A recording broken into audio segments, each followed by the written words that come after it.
Alô, pessoal, amigos e amigas, estamos juntos aqui no nosso pós-jogo, aqui do Conversa de Torcedor, na 35ª rodada do Campeonato Brasileiro. Empate sem gols, Vasco e Atlético do Paraná na Liga Arena, 0-0.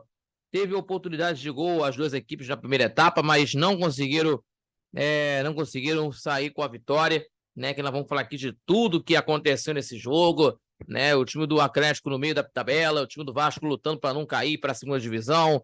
Vamos falar aqui de tudo que aconteceu nessa partida, mas antes disso, já se inscreva no nosso canal do YouTube? Ainda não? Então se inscreva no nosso canal do YouTube, compartilhando os nossos vídeos, também deixando aquele like que ajuda demais o nosso crescimento do canal do YouTube, também fortalecendo o nosso trabalho. E ainda acompanhando pelas redes sociais do Conversa de Torcedor. E não esquecendo de acompanhar terça e quintas-feiras, sempre às 18 horas, aqui no Conversa de Torcedor Notícias. Também acompanhando no YouTube, também no Conversa de Torcedor, ao vivo, às 11 da manhã, pela rádio Nosso Seixo Copacabana, 98.7 FM, além da rádio, no YouTube, também pelo site radioNSC.com, também pela Rádiosnet. Tudo para a gente falar sobre futebol carioca, no esporte, enfim, para vocês ficarem muito bem informados, tá bom? Muito obrigado pela companhia de vocês, certo?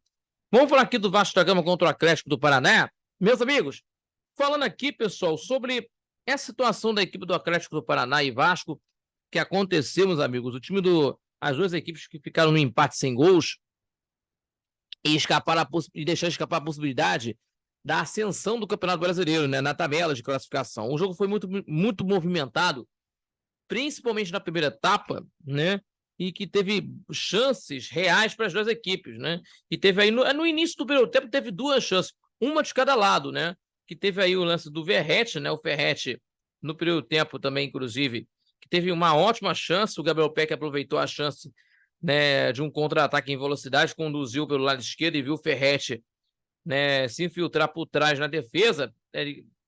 O Gabriel Peck, né, pelo lado esquerdo, dentro de um contra-ataque em velocidade, o Verratti se aproveitou dentro de uma infiltração por trás na defesa, né, se infiltrou por trás e cabeceou, mas a bola subiu demais, né, aos 9 minutos. E a resposta do Atlético aos 12, numa bola do travessão, né, no lance do William, né, depois de uma jogada que o Maicon saiu jogando errado, o Christian tocou para o jogador William, que chutou de pé esquerdo no travessão, quase fez o gol a equipe do time do Atlético, e de outras as chances que as duas equipes conseguiram fazer. Então, foi muito movimentado, inclusive, né, pelo menos aí nessa situação das equipes. Teve outros lances aqui, pelo lado do Vasco da Gama, que teve uma saída de bola boa, né, aos 28 minutos, uma troca de passes, né, em que de defesa para o ataque, né, e que o Medel acionou o Paulo Henrique, né, que tentou uma finalização na intermediária, mas o Marlon Gomes atrapalhou de uma boa chance, né, para a equipe do time da equipe do time do Vasco. E teve aí as chances, o Canóbio foi mais acionado, né? Foi mais acionado no jogo. O Vitor Bueno desarmou a defesa do Vasco, o Canóbio, cara a cara com o goleiro Léo Jardim, tentou tirar do goleiro, mas mandou para fora aos 29, né? E outra chance com o Christian, aos 36, de um lance que o Eric teve aí, lançou para o William, para o meio, né? O William no ataque, né? O Eric lançou no meio para o William no ataque, e aí que segurou a bola na área e rolou para o Christian, e o meia chutou forte, mas vai para fora. Então, o time do Vasco da Gama teve aí, nesse jogo, com 3-5-2, né, com os três zagueiros, inclusive com o Medel, com o Michael e também com o Léo. Aí que aconteceu essa história. E o time do Atlético também teve essa mesma situação, mas teve com um atacante só, né? Teve aí com 3-6-1 no ataque, né? Então, as duas equipes tendo aí essa situação de três zagueiros, né? Mas de muita correria, né? No estádio da Liga Arena. Mais uma vez no lance com o Canóbio, de uma jogada de velocidade do Vasco, em que o Canóbio desarmou o Peck na chance com categoria, né? Por baixo, encontrou a bola e saiu jogando, né? Que ele evitou a chance do Vasco de abrir o marcador no estádio da Liga Arena, aos 39. E também o Vasco na pressão, né? No final do primeiro tempo, em que o Ferretti quase fez o gol em uma cobrança de falta, né? E a bola vai para o atacante, que finalizou e obrigando o Bento a fazer a grande defesa, né? Obrigou o Bento a segurar em cima da linha, né? Aos 42. E outra chance com ele aos 47, de um lance que ele recebeu na entrada na área, de uma chance que ele ajeitou, chutou forte, mas a bola subiu, né, sobre o gol do goleiro Bento aos 47. Aí teve a chance de gol, as duas equipes, né? Teve as chances claras que foram desperdiçadas ao longo da primeira etapa, né? Que não conseguiram fazer o gol, as equipes do Atlético do Vasco. E na segunda etapa, em que as alterações não surtiram efeito na partida, não surtiram efeito no jogo, né? E que principalmente aí, numa partida aí que, né, digamos assim, dentro de uma situação que as duas equipes não conseguiram ter essa mesma situação, né, igual no primeiro tempo. E no início da partida teve esse equilíbrio todo aí, também o mesmo na primeira etapa, com os lances aí do Gabriel Peck, por exemplo, que recebeu curto de Marlon Gomes e que conduziu mais para dentro da área, né, que ele finalizou forte e o Beto fez grande defesa. Sim. E com o Canóbio, com a resposta dele aos 5, né? O Gabriel Peck aos 4, 5 minutos com o Canóbio, que ele respondeu, aí o Canóbio correspondeu, que ele recebeu, né? No bico da grande área, ele ajeitou e chutou para o gol. A bola é perigosa, né? Mas sobe demais na meta do Léo Jardim, né? Repito para vocês, ajeitou e chutou para o gol, né? Que ele recebeu do bico da área, ele ajeitou e chutou, a bola é perigosa, mas ele mandou por cima, né? Subiu demais a bola, né? Os 5 minutos de partida. Aí teve as substituições pelas duas equipes, né? Em que teve aí as substituições aí, entre eles, teve 3 substituições do Atlético de uma vez aí, entre eles o Vitor Roque, que ele voltou a jogar pelo Atlético depois de 2 meses parado, desde o dia 21 de setembro, no jogo contra o Internacional de Porto Alegre, que ele rompeu 2 ligamentos no tornozelo direito, né? Então ele voltou a jogar, mas não teve grandes chances de interferir no resultado, né?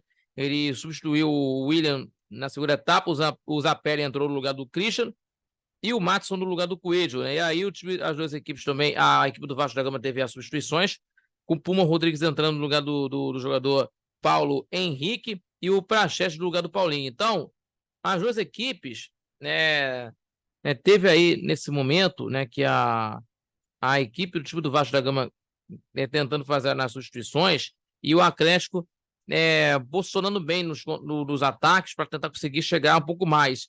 E principalmente aí aos 29 minutos, com o Vitor Bueno que chutou de voleio após o passe de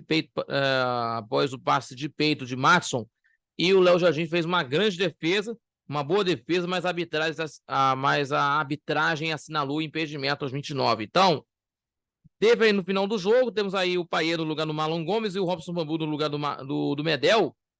E na primeira oportunidade do jogo, o Robson, o zagueiro, aproveitou e como lance de escanteio, subiu demais, ou melhor, sobe mais do que todo mundo, e cabeceia para baixo, porém a bola saiu pela linha de fundo. Isso foi aos 37 na segunda etapa, né? E teve essa resposta do Ganóbio, que cobrou a falta, né?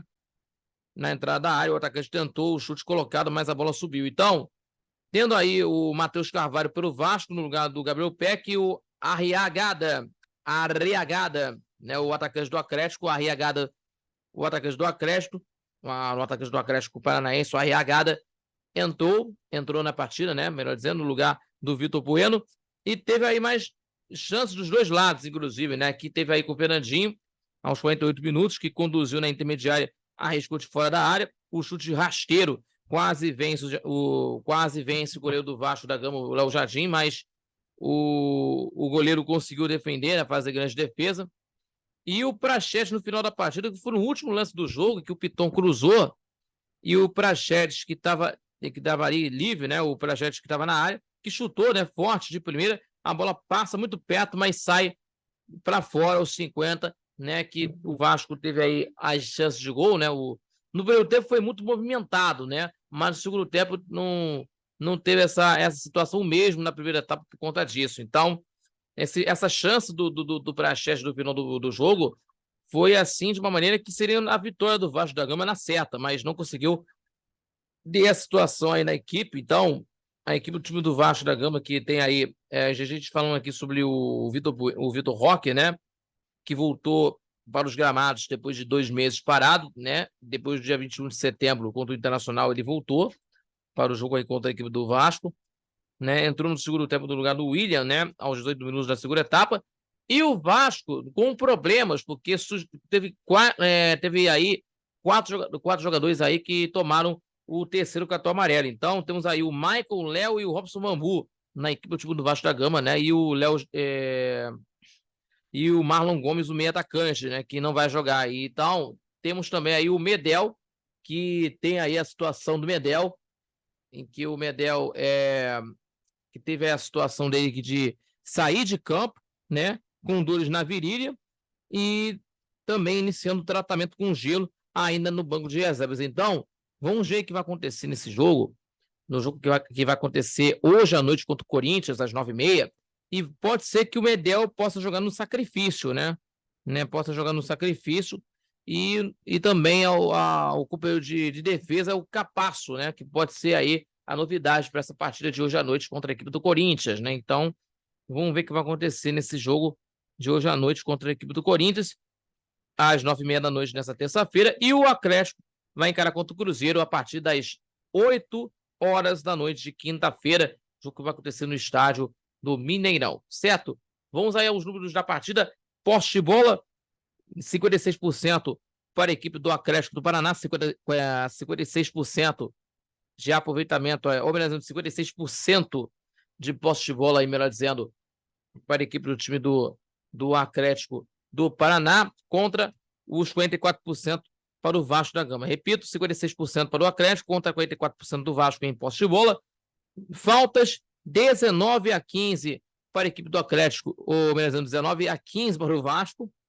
Finalizações, 18-8 para a equipe atleticana, e finalizações por gol, 4-2 em finalizações ao gol para a equipe do Atlético do Paraná. Certo? Então, vamos ver o que vai acontecer aí no jogo de hoje, a partir das 9h30.